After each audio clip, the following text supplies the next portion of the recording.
ইরানে আগ্রাসন হলে যুক্তরাষ্ট্রকে কত ধরনের প্রতিরোধের মুখে পড়তে হতে পারে সে বিষয়ে কঠোর বার্তা দিয়েছেন ইরানের প্রেসিডেন্ট মাসুদ পেজেশকিয়ান। তার মতে, একদিকে যেমন ইরানের ক্ষেপণাস্ত্র হামলার মুখে পড়তে পারে মার্কিন বাহিনী, অন্যদিকে সক্রিয় হয়ে উঠবে ইরানের আঞ্চলিক মিত্র ও প্রক্সি বাহিনী।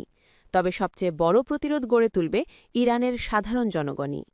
পেজেশকিয়ান স্পষ্ট ভাষায় বলেছেন, যদি ইরানের উপর কোনো আগ্রাসন চালানো হয় তাহলে শুধু সেনাবাহিনী নয়, লাখো সাধারণ মানুষও দেশের প্রতিরক্ষায় অংশ নেবে। তার ভাষায়, বিশ্ব তখন দেখবে ইরানের জনগণ তাদের দেশ, বিপ্লব ও নেতৃত্বের প্রতি অটল সমর্থন নিয়ে মাঠে নেমেছে। ইরানের রাজনৈতিক সংস্কৃতিতে সাধারণ মানুষের অংশগ্রহণ নতুন কিছু নয়। ১৯৭৯ সালের ইসলামী বিপ্লবের সময়ও জনগণের সক্রিয় অংশগ্রহণের মধ্য দিয়েই আমেরিকা সমর্থিত শাহ শাসনের পতন ঘটে।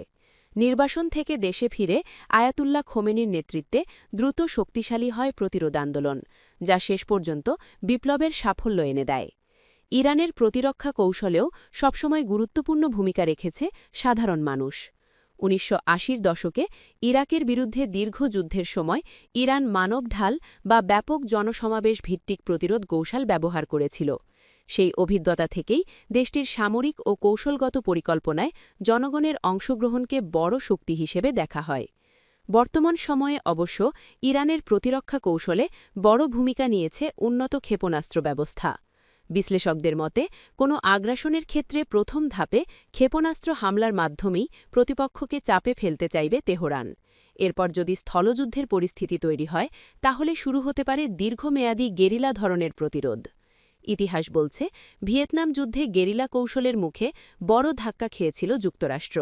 ইরানের নেতৃত্ব মনে করে, তাদের ভূপ্রকৃতি, জনসংখ্যা এবং বিপ্লব পরবর্তী সামরিক সংস্কৃতি মিলিয়ে একই ধরনের প্রতিরোধ গড়ে তোলা সম্ভব।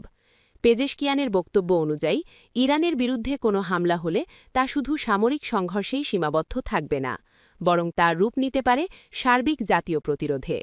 সামরিক বাহিনীর পাশাপাশি সাধারণ মানুষও বিভিন্নভাবে অংশ নিয়ে প্রতিরোধ গড়ে তুলতে পারে। ইরান নিজেদের ঐক্যের শক্তিতে আত্মবিশ্বাসী বলেই বারবার এমন বার্তা দিচ্ছে। দেশটির নেতৃত্ব মনে করে, বহিরাগত চাপ ও হুমকি যতই বাড়ুক, জনগণের সমর্থন এবং আঞ্চলিক সহযোগিতা থাকলে ইরান তার অবস্থান ধরে রাখতে পারবে।